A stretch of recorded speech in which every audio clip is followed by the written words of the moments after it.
আসসালামু আলাইকুম সুপ্রিয় শিক্ষার্থীবৃন্দ, আজ তোমাদের গত 4.1 এর পর্ব 1 এ তোমাদের 1 এবং 2 নম্বর অঙ্ক সহ বেসিক করিয়েছিলাম। আজ আমরা এই অঙ্ক সমূহ করব 3, 4, 5, 6, 7, 8, যা খুবই গুরুত্বপূর্ণ। চলো কথা না বাড়িয়ে শুরু করি। তো প্রথমে তোমরা দেখো 3 নম্বর অঙ্কটি। এইখানে তোমার 2 ইনভার্স 1, 5 ইনভার্স 1 এরকম দেওয়া আছে। তো সেই ক্ষেত্রে আমরা 1/2 লিখতে পারি, আর এখানে 1/5 আমরা লিখতে পারি ইনভার্স 1। তো এখানে নরমাল লসাগু করতে পারি কত, 10। তাহলে হচ্ছে 5 দুগুণে 10, তাহলে 5, আর এখানে 5 দুগুণে 10, তাহলে হচ্ছে 2। তাহলে এখানে ইনভার্স 1 রয়ে গেল। তাহলে এটা হচ্ছে 7/10। এটা ইনভার্স, কোনো কিছুর উপর ইনভার্স থাকলে মানে ওইটা উল্টায় যায়। যেমন 10 এখানে অ্যান্সারটা হবে 7। এখন কেউ যদি বলে যে স্যার এটা একটু বুঝতে চাই, তাহলে তার জন্য আমি এখানে রাফে একটু বোঝাই দিচ্ছি। যেমন জিনিসটা হচ্ছে আর একটা লাইন হতো, এখানে না করলেও চলে। যেমন হচ্ছে হলো তোমার দেখো যে 7 এর উপরে 10 লিখে ইনভার্স দিলে কি হয়, তাহলে এইটাকে লেখা যায় 1/7/10। তাহলে কি হলো 1 × 10/7। তাহলে উপরে 10 নিচে 7। দেখো কতগুলো লাইন স্কিপ করে আমি ডাইরেক্ট এখানে চলে আসলাম, উত্তর একই হয়েছে। আশা করি বুঝতে পেরেছ। পরের অঙ্কটাতে আমরা যাই, এটা মুছে দিলাম।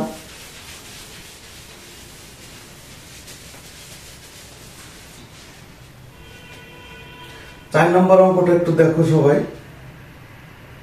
4 নম্বর অঙ্কটা করি, এটা সহজ নিয়মে তোমাদের করে দিচ্ছি আমি।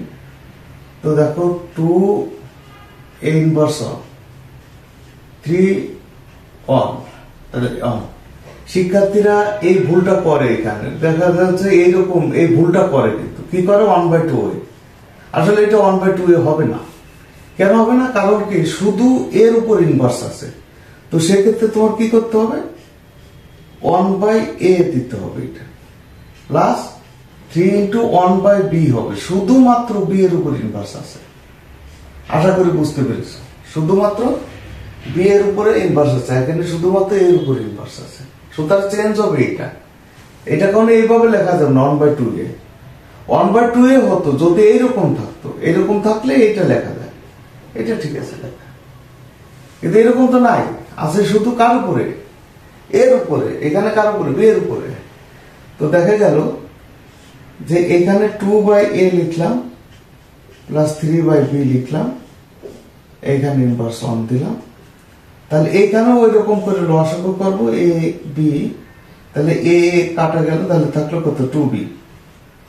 b কাটা থাকলো কত, 3a। এই অঙ্কটা কিন্তু খুবই ইম্পর্টেন্ট, এবং সৃজনশীল প্রশ্ন যদি ক নম্বরে এই অঙ্কটা দিয়ে দেয়, তাহলে এইটাকে তোমরা বুঝতেই পারছো, যেহেতু ইনভার্স আছে উপরে a b লিখে নিচে এখানে 3a প্লাস 2b লেখা যায়। এটাই অ্যান্সার। আশা করি বুঝতে পেরেছ। তাহলে আমরা এইভাবে, এইটাও কিন্তু ওইভাবে আমি কয়েকটা লাইন স্কিপ করে পরে এটা লিখেছি, এটা লেখায় সুবিধাজনক। এরপরে আমরা 5 নম্বর অঙ্কটাতে করতেছি। 5 নম্বর অঙ্কটা একটু দেখো। এই 5 নম্বর অঙ্কটা কি হচ্ছে, 5 নম্বর অঙ্কটা হচ্ছে এখানে a² b ইনভার্স 1, তার উপরে হোল স্কোয়ার, আবার এখানে a⁻², তাহলে b।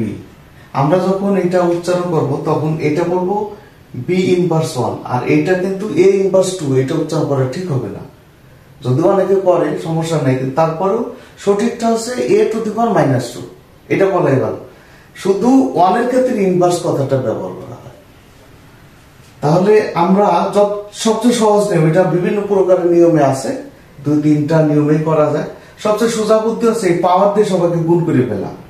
তাহলে এখানে কি হচ্ছে, পাওয়ার a⁴, আর এখানে হচ্ছে B to the power minus 2 হবে, আর এখানে হবে এ টু দি পাওয়ার মাইনাস 4 হবে।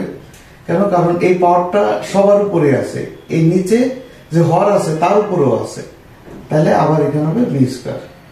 তাহলে আমরা যেটা করব সেটা হচ্ছে যে আমরা যদি তোমার এই যে এ তো আছে একটা, এখানে আমরা এ লিখলাম, এ লেখার পরে এখানে দিলাম 4, এখানে দিলাম মাইনাস লিখে -4, কারণ ভাগের সময় পাওয়ার পর বিয়োগ, তাহলে এটার পাওয়ার হচ্ছে -4, আর এই মাইনাসটা হচ্ছে ওই যে সূচকের নিয়মে ভাগের ক্ষেত্রে এই মাইনাসটা হচ্ছে সেই সূত্রের মাইনাস।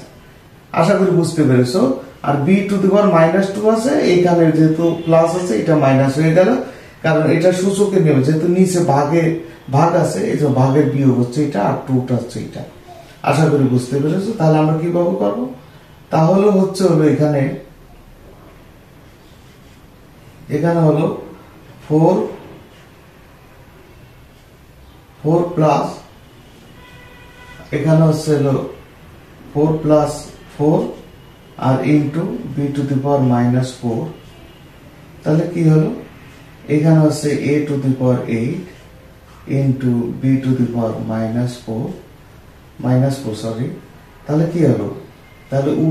তাহলে এইটাকে কিন্তু এইভাবে লেখা যায়, আর একটু সুন্দর করে লিখি, A to the power 8 into 1 by B to the power 4 হয়। তাহলে কি হলো? তাহলে A to the power 8 divided by B to the power 4, এটাই অ্যান্সার। আশা করি বুঝতে পেরেছ যে এটাই হবে অ্যান্সার। আচ্ছা, পরের অঙ্কে আমরা চলে যাচ্ছি।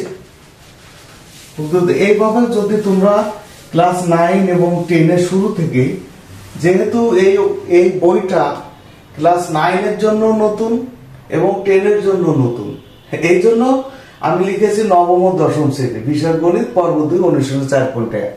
তাহলে উভয় যদি ক্লাস 9 এর শিক্ষার্থী এবং ক্লাস 10 এর শিক্ষার্থী উভয় যদি এই চ্যাপ্টারটা ফলো করো, উভয় উপকৃত হবে ইনশাআল্লাহ। তাহলে আবার আমরা 6 নম্বর অঙ্কটাতে আসি। দেখো 6 নম্বর অঙ্কটা এখানে লিখে ফেলি, এখানে আছে, যেমন এখানে আছে x two the power -1 into y, তারপর আছে y two the power -1 into z, তারপর আছে z two the power -1 into x। তাহলে কি হবে এটা দেখো যে এইটা কিন্তু মনে করো এখানে লেখা যায় 1 বাই x ইন্টু y, এইভাবে দিলাম, গুণ এটাকে লেখা যায় 1 বাই y ইন্টু z, গুণ এটাকে লেখা যায় 1 বাই z ইন্টু x। তাহলে কি হচ্ছে? তাহলে root over y root over x, root over z root over y, root over x root over z। এইটা এটা কাটা দিলাম, এইটা এটা কাটা দিলাম, এইটা এটা কাটা দিলাম, কত হলো? উত্তর 1। তাহলে তোমরা এইভাবে যদি করো তাহলে অঙ্কটা শর্টকাটে করা যায়, সহজ হয় আর কি আমার দৃষ্টিতে। অন্য অনেকভাবে করা যেতে পারে। এটা মুছে ফেলি, আশা করি বুঝতে পেরেছো। পরের অঙ্কটা আমরা চলে গেল। তো সাধারণত 7 নম্বর অঙ্কে একটা সহজ টেকনিক তোমাদের শেখায়।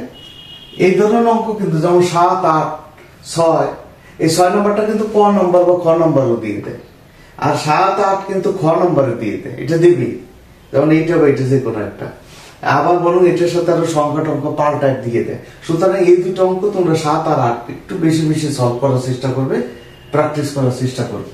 তো যাই হোক, এটা দেখো যে এখানে অঙ্কটা দেওয়া আছে 2 to the power n plus 4, আর বিয়োগ এখানে 4 into 2 to the power n plus 1 এরকম দেওয়া আছে। এখানে আছে 2 to the power n plus 2 ভাগ আছে a2। তাহলে আমরা সূচকের নিয়মটা কি জানি? যেমন আমরা কিন্তু জানি যে তোমার মনে করো n প্লাস 2 যদি n থাকে তাহলে কি লেখা যায়? a two the power m into a two the power n। কেন? কারণ এটাকে যদি আবার করি, এটা এর ভিত্তি করি, তাহলে m প্লাস n চলে আসে। তাহলে দেখা গেল যে এইখান থেকে এইখানে, এবার এইখান থেকে এইখানে করা গেল। তার মানে অর্থাৎ এইটা লেখা যে কথা, তার মানে এইটা লেখা ওই একই কথা হলো, ঠিক না? তাহলে আমরা কিন্তু এইখানে যেহেতু এখানে ভাগের একটা অপশন আছে, আবার এইখানে 2 আছে, এইখানে 2 আছে, সুতরাং কমন নিয়ে কিছু করা যাবে। আর কমন তোমার নিতে গেলে এটাকে সব আমরা মনে করো যে তোমার করবো কি এই সূত্র থেকে এই সূত্রে নিয়ে আসবে। তাহলে দেখো 2 to the power n plus 4, তাহলে কি লেখা যায় না 2 to the power n into 2 to the power 4, এই যে ভেঙে দিলাম। তারপর 4 লিখলাম 2 to the power n into 2 to the power 1। তাহলে এখানে কি লিখবো 2 টু দি পাওয়ার n 2 এর উপরে স্কয়ার, এই ভাগটাকে আমরা গুণ করে দিলাম 1/2। তো দেখো তোমার কি হয়, এখানে 2 টু দি পাওয়ার n কিন্তু কমন যায়, কমন যাওয়ার পর এখানে 2 টু দি পাওয়ার 4 থাকে, বিয়োগ এখানে 4 ইন্টু 2 হয়, সবাই দেখো এখানে তাই হচ্ছে। আবার এখানে 2 টু দি পাওয়ার n থাকতেছে, আর এখানে 4 হয়, 2 দুগুণে 4 যেহেতু 1/2 হয়। তাহলে কি হচ্ছে এই টয়েস এন্ড টয়েস কাটা যায়। তাহলে দেখো যে শুধু এখানে সংখ্যা কিন্তু চলে আসলো। এখন আমার ক্যালকুলেশন করতে সহজ হবে। তাহলে ক্যালকুলেশন নিচে না যে আমি মনে করো এইখান থেকে আমরা এইখানে চলে গেলাম, এই ক্যালকুলেশনটা এখানে দেখাচ্ছে। আমি দেখো তোমরা আমার পরীক্ষা খাতে এইভাবে তীর দিও না। হ্যাঁ, আমি দিয়েছি তোমাদের বোঝানোর জন্য, যেহেতু আমার নিচে জায়গা নেই, আবার নিচু হতে হচ্ছে, ভিডিওতে তোমাদের দেখতে সমস্যা হতে পারে, এই জন্য আমি উপরে করতেছি। তো দেখো যে আর কি এখানকার 2 to the power 4, 2 to the power 4 equal to 16, তাহলে 8, আবার এইখানে এটা কাটাকাটি করলে হয় 2, তাহলে উপরে দেখো হচ্ছে 8, এইটা এই যে এটা কাটাকাটি না করাই ভালো। হ্যাঁ, কাটাকাটি না করাই ভালো। তাহলে এটার উত্তর হচ্ছে 4। আশা করি বুঝতে পারছো, এটাই অ্যান্সার। তো তোমরা মনে করো যে এই অঙ্কটা সহজভাবে করার উপায় হচ্ছে এটা। এই টাইপের অঙ্ক থাকলে এরকম করে ভাঙ্গাগুলো তোমরা শিখবা। সবসময় সূচক এবং লগারিদম বোঝার উপায় হচ্ছে যে একটা সংখ্যাকে তুমি কতভাবে লিখতে পারো, সেটাই হচ্ছে বোঝার পর। যেমন এইভাবেও লেখা যাচ্ছে, আবার এইভাবেও লেখা যাচ্ছে। তার মানে এখান থেকে এখানে যাও, আবার এখান থেকে এখানে আসা, এটা যদি তুমি আসতে পারো তোমার কাছে জিনিসটা সহজ। তাহলে আমরা পরের লগ আর সূচক কঠিন লাগে কেন, মানে সূচকের যে অর্থাৎ যে শক্তি যেটা সেইটা সম্বন্ধে সবার সঠিক আইডিয়াটা নাই বলে তাদের কাছে কঠিন লাগে। 8 নম্বর অঙ্কটা আমরা করি সবচাইতে ইম্পর্টেন্ট এই চ্যাপ্টারের মধ্যে। যতগুলো অঙ্ক আমি করিয়েছি তার মধ্যে যদি 100% ইম্পর্টেন্ট বলে সেই 8 নম্বর অঙ্কটা। 8 নম্বর অঙ্কটা সহজ উপায় হচ্ছে করা, এখানে 3 to the power m plus 1 লিখলাম, আবার এখানে 3 টু দি পাওয়ার m,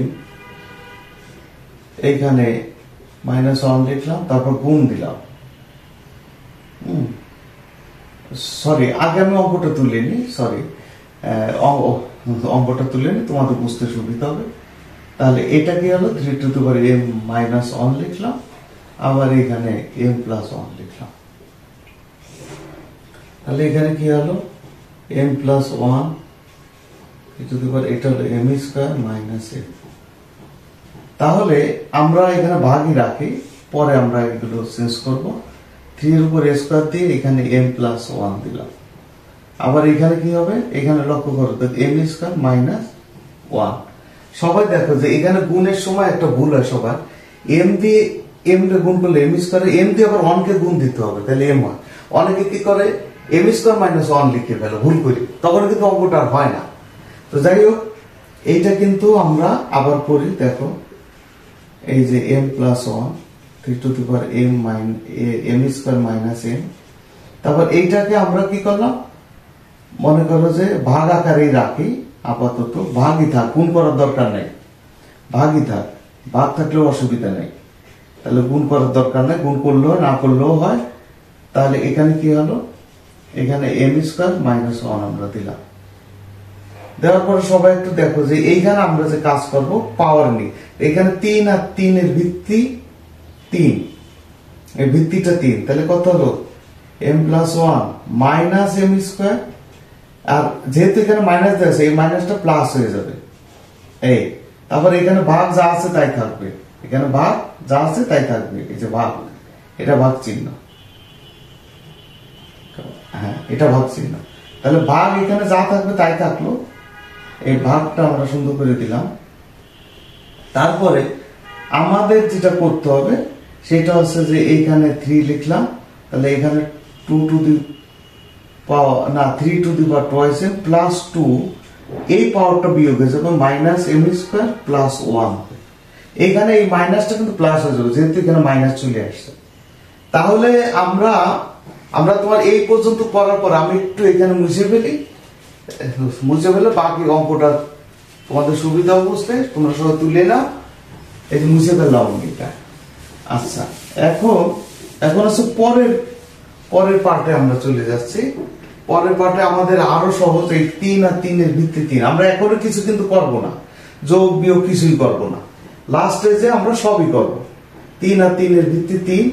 তাহলে এখানে 3 লেখার পরে আমি কি করলাম, এখানে m দিলাম, প্লাস এখানে 1 দিলাম, মাইনাস এম স্কোয়ার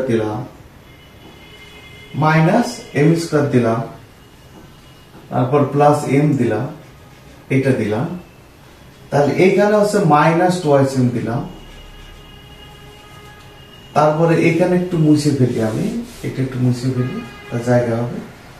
তারপর মাইনাস টুয়াইস এম হলো, এটা কি হবে, প্লাস আছে যেহেতু এটা মাইনাস হবে, আর এটা মাইনাস আছে যেহেতু এটা প্লাস হবে, আর এটা প্লাস আছে এটা মাইনাস হবে। আশা করি বুঝতে পেরেছো। তাহলে আমরা যখন করব তখন দেখো এই এম আর এম হচ্ছে টুয়াইস